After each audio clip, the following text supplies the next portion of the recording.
Como combater a violência é uma realidade que nós, brasileiros, conhecemos tão bem. Olha, não existe resposta simples nem fácil. Existe, sim, um longo caminho a ser percorrido. Os repórteres Sônia Bride e Paulo Zero foram até a fronteira do México com os Estados Unidos, conhecer a cidade que já foi a mais violenta do mundo e que em 5 anos reduziu drasticamente o número de homicídios. Quais as lições que Ciudad Juárez tem para o Brasil?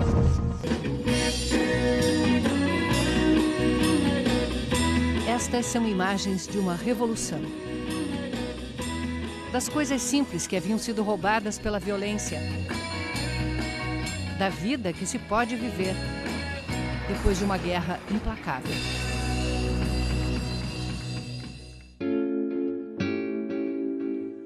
Ciudad Juárez começa no deserto e termina num muro.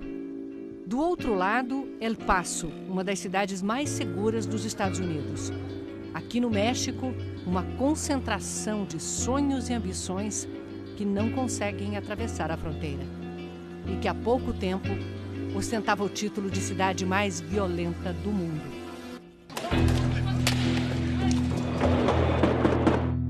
Em 2010, foram 273 homicídios por 100 mil habitantes.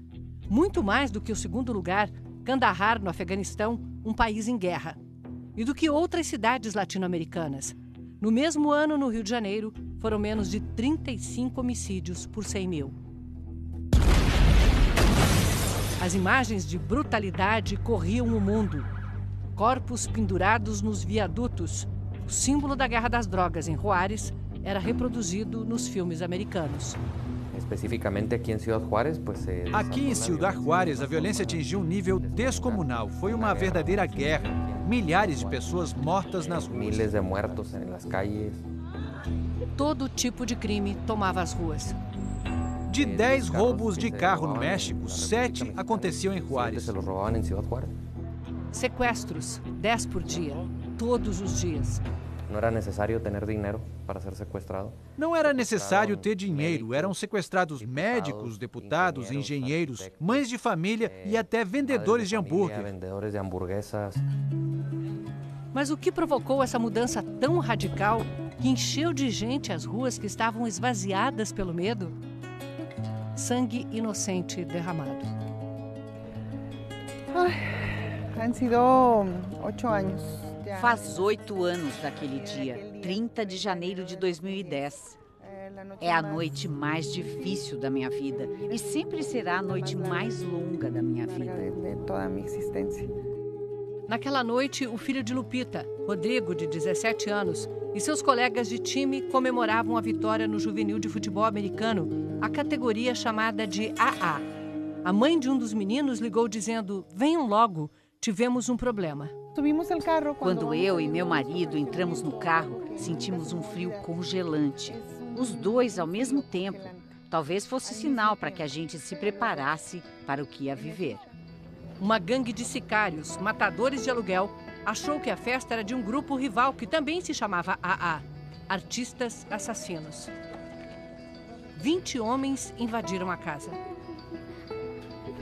Eu vi muito sangue e comecei a gritar desesperada. Meu filho não pode estar morto. Ele tinha que ir para a universidade. Ele tinha muitos planos. Rodrigo e outros 16 estudantes estavam mortos. Naquele momento, o governo federal lutava contra o narcotráfico em vários frontes. A estratégia era usar as Forças Armadas e a Polícia Nacional para combater os cartéis. O resultado foi uma escalada de violência. O número de mortes no país triplicou em 4 anos. Ao saber do massacre dos rapazes de Juárez, o então presidente do México, Felipe Calderón, disse na TV que os mortos eram traficantes. É claro que nós, como pais e mães de família, levantamos a voz e dissemos: "Não, senhor, os garotos não eram criminosos, eram jovens do bem." O Memorial dos Meninos Mortos é a lembrança de que a dor uniu a cidade. O massacre foi um marco. Foi a partir dessa tragédia que o então presidente do México, Felipe Calderón, reconheceu o fracasso da guerra contra o narcotráfico. Foi em conversa com as mães das vítimas e por sugestão delas que o governo do México adotou uma nova estratégia. E a partir daí, Ciudad Juárez começou a ser retomada pelos seus próprios cidadãos. E a gente começou a unir-se. Nos unimos. Foi uma corrente de solidariedade, uma resiliência que nasce da dor, para dizer para a delinquência: acabou. Foi além das manifestações. Empresários decidiram propor um imposto para financiar a luta contra a violência. Chegou até um ponto em que dissemos: não vamos continuar a viver com temor. Temos que recuperar Juárez para os nossos cidadãos. Nossos filhos merecem, nossas futuras gerações e nós mesmos merecemos. Eles montaram um comitê de segurança que acompanha e mapeia todos os crimes na cidade. Sabendo onde a violência está concentrada, a polícia atua onde o trabalho dela é mais necessário. As estatísticas que antes não existiam revelaram um cenário devastador.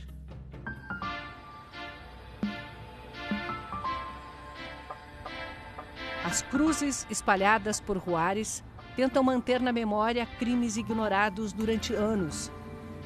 Os desaparecimentos de milhares de meninas e mulheres. Elas saíam para a escola ou para trabalhar e nunca mais eram vistas. Até os corpos começarem a ser encontrados no deserto, alguns ao lado do muro da fronteira. No caos de Juárez, o feminicídio não era investigado e criava a sensação de que esse era um território de ninguém. A maioria das desaparecidas tinha vindo para trabalhar nas maquiladoras, fábricas americanas que montam seus produtos aqui usando mão de obra que custa em média 1/5 do salário mínimo de lá. 13 parques industriais tipo Zona Livre ao longo da fronteira empregam 1 em cada 4 dos 1.400.000 habitantes. Em 2008, a crise econômica americana se tornou mais um fator de crescimento da violência. Sem compradores do outro lado da fronteira, muitas maquiladoras fecharam suas portas. De uma hora para outra, mais de 90.000 pessoas ficaram sem emprego. Isso justamente no momento em que 2 cartéis disputavam o controle da cidade de Juárez e do acesso das drogas aos Estados Unidos. Estava formada a tempestade perfeita. Do outro lado do Rio Grande, a infraestrutura americana de transporte, que distribui as mercadorias de Juárez para todos os cantos do país, levava também 1/4 da droga consumida nos Estados Unidos. Aqui, a guerra pelo controle dessa rota tinha de um lado o cartel de Sinaloa, do sanguinário El Chapo, e do outro o cartel de Juárez. As forças federais eram um problema a mais. Eles controlavam a delinquência em Juárez. Era um problema grave. A violência era impulsionada pelos policiais enviados pelo governo federal. Fomentados por os mesmos policiais. O ex-prefeito teve que enfrentar as forças que chegaram a matar um policial que fazia a segurança dele. Os 10.000 homens foram embora e deixaram Juárez com seus próprios problemas de corrupção policial. Era complicado porque durante muito tempo os policiais foram recrutados pelo crime organizado. Jorge Nava assumiu o esquadrão anti-sequestro porque o chefe dele foi executado aqui na praça, em frente à sede da Secretaria de Segurança. Jorge tinha 28 anos e era o mais velho de uma equipe de 60 novatos. Nós não éramos os mais capazes, mas éramos aqueles que queriam colocar a mão na massa. Poucos acreditaram na gente. A polícia sabia que o primeiro passo teria que ser cortar as fontes de financiamento do crime organizado. E uma das principais delas era a extorsão do comércio. Não havia na cidade uma barraca de camelô, uma loja aberta na rua, um restaurante que não tivesse que pagar toda semana pela proteção do crime, ou seja, para não ser atacada pelos criminosos. Os comerciantes não viam alternativa. Tinha gente que perguntava, como que vocês empresários podem dar dinheiro ao crime organizado? E eu respondia, me diga, e como não pagamos, se no dia seguinte eles mandam um mensageiro e nos metem uma bala? Cristina, que ainda tem trauma dos dias que passou nas mãos de sequestradores, desconfiava da polícia. Não existia confiança nas autoridades para denunciar. A gente se escondia. A recuperação da confiança foi cortando na carne. Só a Polícia Municipal, que em Juárez faz o trabalho que no Brasil é desempenhado pelas PMs, teve 800 policiais presos ou afastados por corrupção. 1 em cada 3. Mas os policiais que ficaram foram valorizados. Os salários praticamente dobraram. Ganharam novos carros, armas, equipamentos e treinamento. E até um grande clube de campo exclusivo para os policiais e suas famílias. Um espaço para relaxar as tensões de famílias que veem muitos dos seus sendo mortos. Até atentado à bomba os policiais sofreram. Não dá para a sociedade exigir uma polícia competente, de primeiro mundo, se a gente paga eles como uma polícia de 4ª categoria, quando eles não têm atendimento médico, uma casa. Nem crédito no comércio eles tinham. Os vendedores diziam, você é policial? Então não vou te dar crédito. Se te matarem na rua, quem vai me pagar? Se te matam na calle, quem me vai pagar minha casa ou quem me vai pagar as coisas? A prefeitura garantiu até crédito habitacional. Bem treinados, os policiais são certificados pela comunidade. Com mais investigações, as prisões começaram a acontecer. Devolvemos a eles o orgulho de ser policiais. O governo federal investiu o equivalente a R$1 bilhão nos bairros pobres. Ruas asfaltadas, iluminadas, bibliotecas, centros comunitários, quadras de esporte, creches. Assim como também a sua. Mantida pelos empresários, esta central recebe denúncias e dá apoio jurídico e psicológico de graça. O imposto voluntário também paga por projetos que colorem a cidade.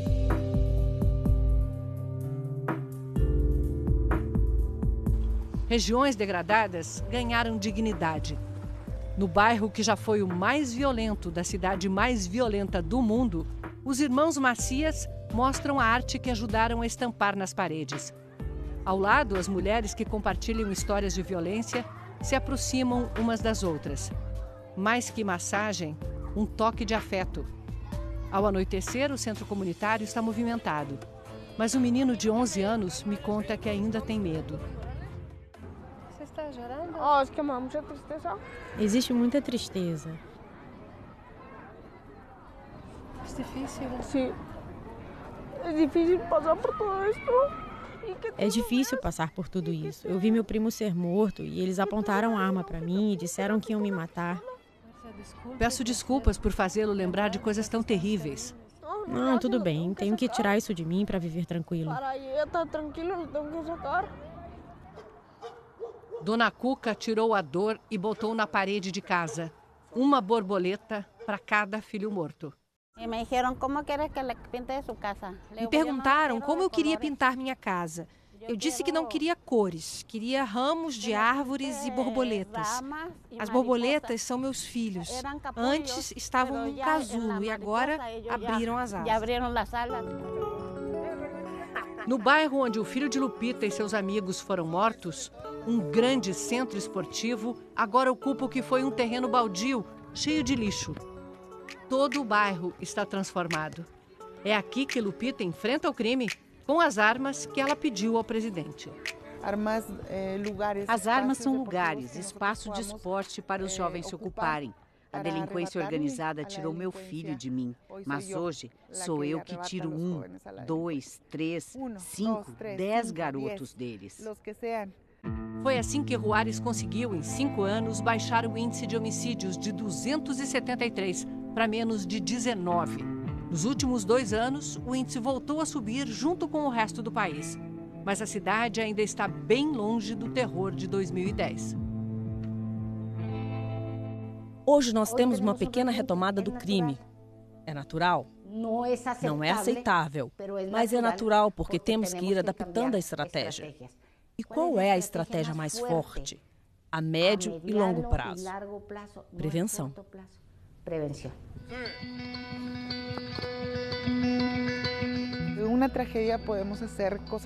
De uma tragédia podem surgir coisas boas. Essa é a semente do bem. Foi assim, é assim e continuará assim por muito tempo. Que dure e solte os sorrisos que começam a despontar com esperança.